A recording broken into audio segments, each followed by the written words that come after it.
여러분 안녕하십니까? NBS 뉴스 24입니다. 양파와 마늘 의무자조금 단체가 경작 신고제를 실시하기로 했습니다. 생산자가 직접 재배 면적을 신고하도록 해 수급 예측의 정확성을 높이겠다는 겁니다.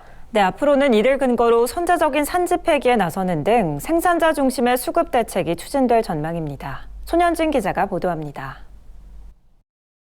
앞으로 1,000제곱미터 이상의 양파와 마늘을 경작하는 모든 농업 경영체는 의무자조금 단체에 재배 면적을 신고해야 합니다. 또 올해 산 양파와 마늘은 오는 3월까지 경작 신고서를 작성해 읍면 사무소와 의무거출금 납부 농협에 제출해야 합니다. 지난해 출범한 양파 마늘 의무자조금 단체가 이 같은 내용의 경작 신고제를 도입하기로 했습니다. 이번 조치는 생산자 스스로 재배 면적을 신고하도록 하고 이를 근거로 선제적, 자율적인 수급 사업을 추진하기 위한 겁니다. 자조금 단체는 경작 신고 면적에 따라 수급 조절 계획을 수립 시행하고 정부와 지자체, 농협과 수급 대책을 협의할 수 있게 됩니다. 예컨대 경작 면적이 적정 수준 이상으로 증가해 생산 과잉이 우려되는 경우 산지 폐기와 출하 규격 설정 등 수급 대책을 세워 추진할 수 있습니다. 경작인들의 그 실지 현황을 농민 스스로 파악해서 신고함으로써 정확성을 기하고 그걸 갖고 모든 협상과 수급에 대한 계획을 세울 수가 있죠. 이일 농림축산식품부는 전날 양파 마늘 의무자조금 단체 대위원회에서 경작 신고 의무화 안건이 가결돼 이를 승인했다고 밝혔습니다.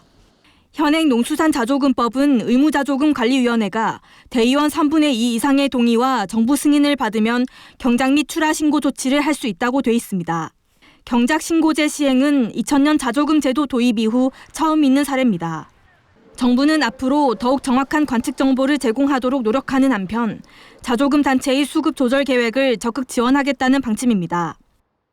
정부 주도의 수급 안정 대책이 좀 한계가 있기 때문에 농업인들 스스로 자조금 단체를 만들어서 수급 대책을 추진할 수 있는 그런 체계가 마련된 거죠.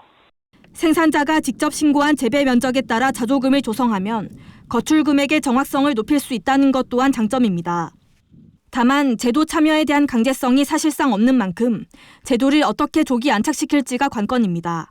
2, 3월 달에 최대한 많은 분들이 경작 신고를 할 수 있게끔 지역에서 인력을 좀 채용해서 경작 신고를 좀 더 높이려고 하고 있고 행정하고 농협이 좀 적극적으로 같이 해서 조기에 정착될 수 있도록 추진을 하려고 합니다. 그동안 양파와 마늘 농가 소득에 큰 피해를 입혔던 수급 불안, 가격 폭락 사태를 더는 되풀이해서는 안 된다는 농민들의 열망이 산지 중심의 수급 대응 강화로 이어지고 있습니다. NBS 뉴스 손현진입니다.